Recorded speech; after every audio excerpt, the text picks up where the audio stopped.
Bonjour et bienvenue dans la chaîne Maths avec Ammar.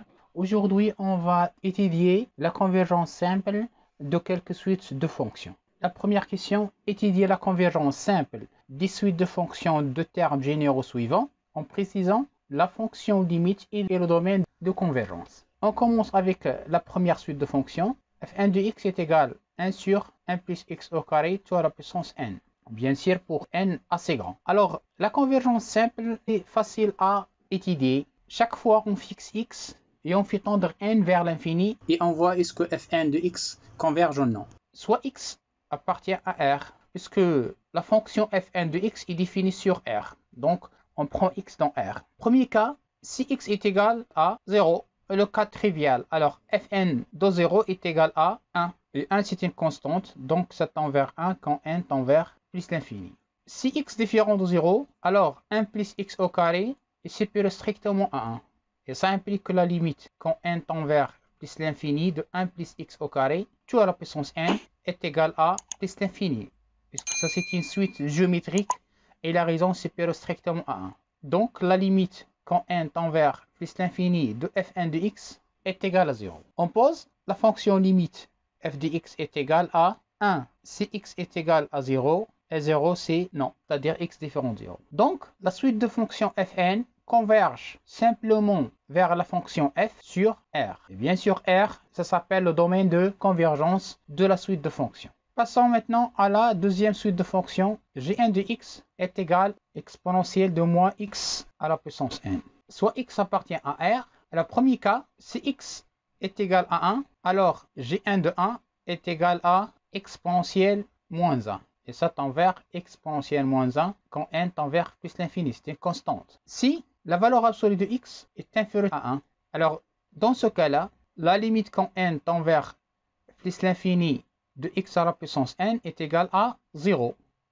Donc ça implique que la limite quand n tend vers plus l'infini de Gn de x, c'est l'exponentielle de moins 0 est égale à 1. Si x est supérieur strictement à 1, alors dans ce cas-là, la raison de la suite géométrique est supérieure strictement à 1, donc la limite quand n tend vers plus l'infini de x à la puissance n est égale à plus l'infini. Et ça implique, puisque nous avons l'exponentielle moins x à la puissance n, ça implique que la limite quand n tend vers plus l'infini de Gn de x est égale à 0. Si x inférieur est égal à moins 1, alors dans ce cas-là, la suite x à la puissance n diverge, puisque cette suite n'admet pas une limite. Donc, Gn de x diverge. Alors maintenant, on pose la fonction g définie par g de x est égal à 0 si x supérieur strictement à 1 est égal à exponentielle moins 1 si x est égal à 1 et est égal à 1 si x compris strictement entre moins 1 et 1. Donc, Gn converge simplement vers g sur l'ouvert moins 1 plus l'infini. Passons maintenant à la troisième suite de fonctions. Hn de x est égal à n au carré sinus x sur n au carré. On veut étudier seulement la convergence simple. Donc je fixe x, soit x appartient à R, puisque Hn est défini sur R. Comme x sur n au carré tend vers 0 quand n tend vers plus l'infini, alors sinus de x sur n au carré est équivalent quand n tend vers plus l'infini à x sur n au carré. En multipliant par n au carré, donc n au carré sinus x sur n au carré est équivalent quand n tend vers plus l'infini à x sur n au carré fois n au carré. En simplifiant par n au carré, donc Hn de x est équivalent quand n tend vers plus l'infini à x. Il n'y a pas de n ici, donc la limite quand n tend vers plus l'infini de Hn de x est égal à x. Posons h de x est égal à x pour tout x appartient à R. Donc la suite de fonctions Hn converge simplement vers la fonction h sur R. Ici, R c'est le domaine de convergence de cette suite de fonctions. Maintenant, la quatrième suite de fonctions, Kn de x est égal à nx à la puissance n facteur de 1 moins x t au carré. Hn est défini sur R, donc pour étudier la convergence, je fixe x dans R. Remarquons que si x est égal à 1, alors Kn de 1 est égal à 0. Donc ça tend vers 0 quand n tend vers plus l'infini.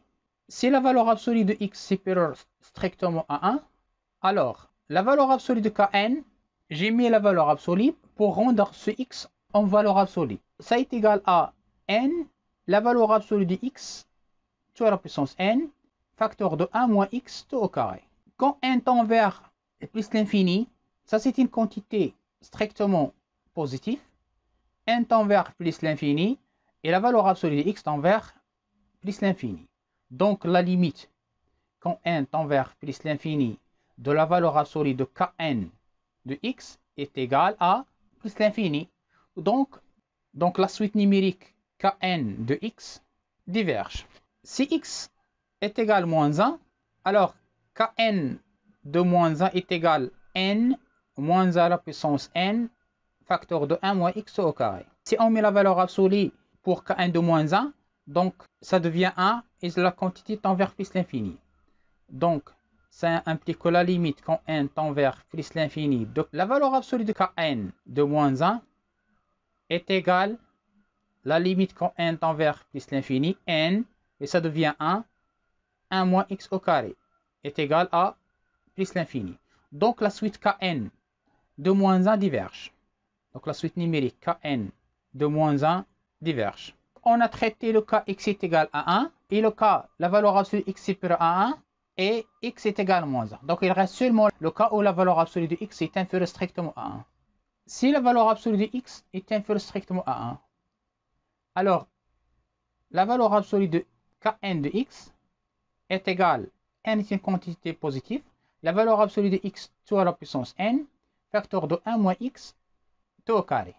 Alors pour transformer la valeur absolue de x tout à la puissance n sous sa forme exponentielle, donc il faut traiter le cas où x est égal à 0. D'abord si x est égal à 0, Kn de x est égal à 0 et ça tend vers 0 quand n tend vers plus l'infini.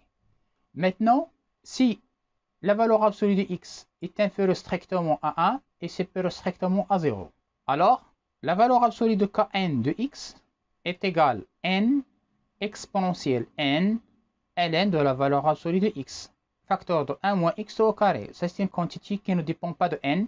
Alors, la valeur absolue de x comprise strictement entre 0 et 1, donc ln est un nombre négatif. Donc quand n tend vers l'infini, cette quantité tend vers moins l'infini. Alors qu'est-ce qu'on va faire? Donc il faut faire apparaître ln de valeur absolue de x ici. Donc en divisant par ln de la valeur absolue de x fois n ln de la valeur absolue de x fois exponentielle n ln de la valeur absolue de x facteur de 1 moins x tout au carré. Alors cette quantité tend vers moins l'infini et on sait que t exponentielle t quand t tend vers moins l'infini, cette limite est égale à 0. Donc la limite quand n tend vers plus l'infini de la valeur absolue de Kn de x est égale à 0. Car la limite quand t tend vers moins l'infini de t exponentielle de t est égale à 0. Et ça implique que, puisqu'on a la limite de la valeur absolue de Kn de x est égale à 0, donc la limite quand n tend vers plus l'infini de Kn de x est égale à 0. Finalement, on a pour le cas x est égal à 1, on a trouvé 0. Ici, la suite de fonctions diverge. Pour x est égal à moins 1 diverge. Et pour x est égal à 0, c'est 0. Et pour la valeur absolue de x comprise strictement entre 0 et 1, on a trouvé 0. Donc, la suite de fonctions Kn converge simplement vers la fonction nulle sur le semi-fermé moins 1, 1. Pour la question numéro 2, donc on va étudier la convergence simple sur un domaine donné I. Alors pour le premier cas, I est égal à R plus et la suite de fonctions fn de x est égale à cosinus nx fois exponentielle moins nx. D'abord, le premier cas, si x est égal à 0. Alors, fn de 0, cosinus de 0 c'est 1 et l'exponentielle de 0 c'est 1. Donc ça c'est une constante. Si x est supérieur strictement à 0, alors la valeur absolue de fn de x, on sait que la fonction cos est toujours à été inférieure ou égale à 1. Donc ça est inférieur ou égal à exponentielle moins nx. Et cette quantité tend vers 0 quand n tend vers plus l'infini puisque x est supérieur strictement à 0. Donc, la suite de fonctions fn converge simplement vers une fonction f sur R+, avec f de x est défini par 1 si x est égal à 0 et 0 si x est supérieur strictement à 0. Deuxième suite de fonctions, donc on va étudier la convergence de la suite de fonctions fn sur R+, avec fn de x, c'est une fraction 3 à la puissance n sur 1 plus n 3 à la puissance n x au carré. Toujours on fixe x, soit x appartient à R+. On va traiter d'abord le cas si x est égal à 0. Dans ce cas-là, fn de 0 est égal à 3 à la puissance n sur 1, et ça tend vers plus l'infini quand n tend vers plus l'infini. Donc, fn de 0, cette suite numérique diverge. Si x est supérieur strictement à 0, alors dans ce cas-là, on a 1 plus n 3 à la puissance n x au carré est équivalent quand n tend vers plus l'infini à n 3 à la puissance n x au carré, puisque cette quantité tend vers plus l'infini quand n tend vers plus l'infini. On passe à l'inverse et je multiplie par 3 à la puissance n, donc fn de x est équivalent quand n tend vers plus l'infini à 3 à la puissance n sur n 3 à la puissance n x au carré. En simplifiant par 3 à la puissance n, il reste que 1 sur n x au carré. Et cette quantité quand n tend vers plus l'infini tend vers 0. Donc la limite quand n tend vers plus l'infini de fn de x est égale à 0. Finalement, la suite de fonctions fn converge simplement vers la fonction nulle sur l'ouvert 0 plus l'infini. Voilà, cette vidéo touche à sa fin. Merci de l'avoir suivi et à la prochaine vidéo. Au revoir.